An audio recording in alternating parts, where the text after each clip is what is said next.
In just a couple of hours, Sheriff Joe Arpaio returns to federal court for his contempt of court trial, and he could get on the stand later today.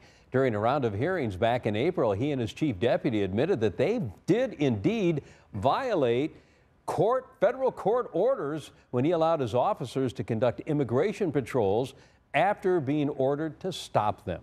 Well, at the end of these hearings, Judge Murray Snow is expected to decide whether the violations were intentional and what punishments should be handed down.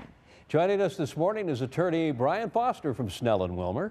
It seems like this case just keeps going on, so we wanted Brian to come in here and give us some insight. Last time we saw you, you're on your way to Thailand. And that's not a store at the mall. I mean, you were going to the country, the right? The actual country, and I made it back unscathed, and it was an amazing trip. And you got a little beard going for you? Little beard, little goatee, not a beard, a goatee. Yeah, all right? well, you look great. Thank you. So if this thing started back in April. It is now almost October, and it doesn't seem like things are going to wrap up anytime soon. Could this continue to go on for a little while longer? Yeah, it'll probably go into October, maybe even November. I mean, Sheriff Joe is he's in a real jackpot right here. Really? I mean, he has got a really smart federal judge.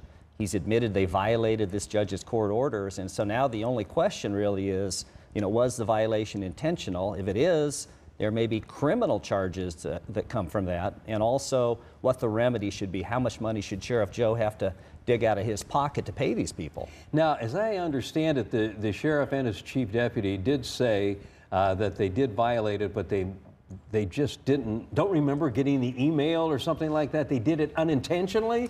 That's the story they're going with, because if they did it, I mean, you can prove willful violation by direct evidence, which means Sheriff Joe telling his deputies, ignore this order, it doesn't mean anything. Right. But more often you prove it by showing that he buried his head in the sand like an ostrich and didn't tell his deputies about the order, or didn't take any action to investigate when he was hearing they violated the order. So there's a couple different ways to prove it.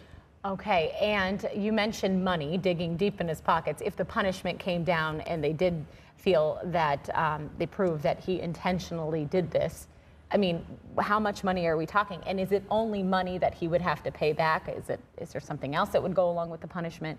It's really up to the judge. I mean, the judge has got a full array of options that he can use. One of them is requiring money to be paid, and he's already made it clear that if money is being paid, it's going to be paid by Sheriff Joe and not by one of his funds that have been set up for his legal defense. Really? He can do that? He can do that. And so, yeah, he could do a lot of things, including the payment of money. But the big 800-pound gorilla is Judge Snow going to refer this thing out for prosecution by the U.S. Attorney on criminal charges? Right. Wow. Okay. Wow. Now, Judge Murray Snow, federal judge, federal court, a little different than your superior court. The federal judge has a lot more power, right? Yeah, federal judges are appointed by the President of the United States, and they're appointed for life. And so the reason that's done is so that they can remain independent and not be subject to some of the other things that elected officials are. So it's a big deal. And it's all very serious. There was like a little controversy going on there about conflict of interest with the judge, with Sheriff Joe investigating his wife. Has that all been put aside now? I think that has been. I mean, Sheriff Joe successfully got the first judge assigned to the case, Maria Murguia, dismissed because of her sister's connection with a Latino organization. And he has tried repeatedly to get this judge removed. Right. And he has investigated the judge's wife, and frankly, he's investigated a lot of different people over the years. Okay, it'll be interesting to see what he says when he finally takes a stand again.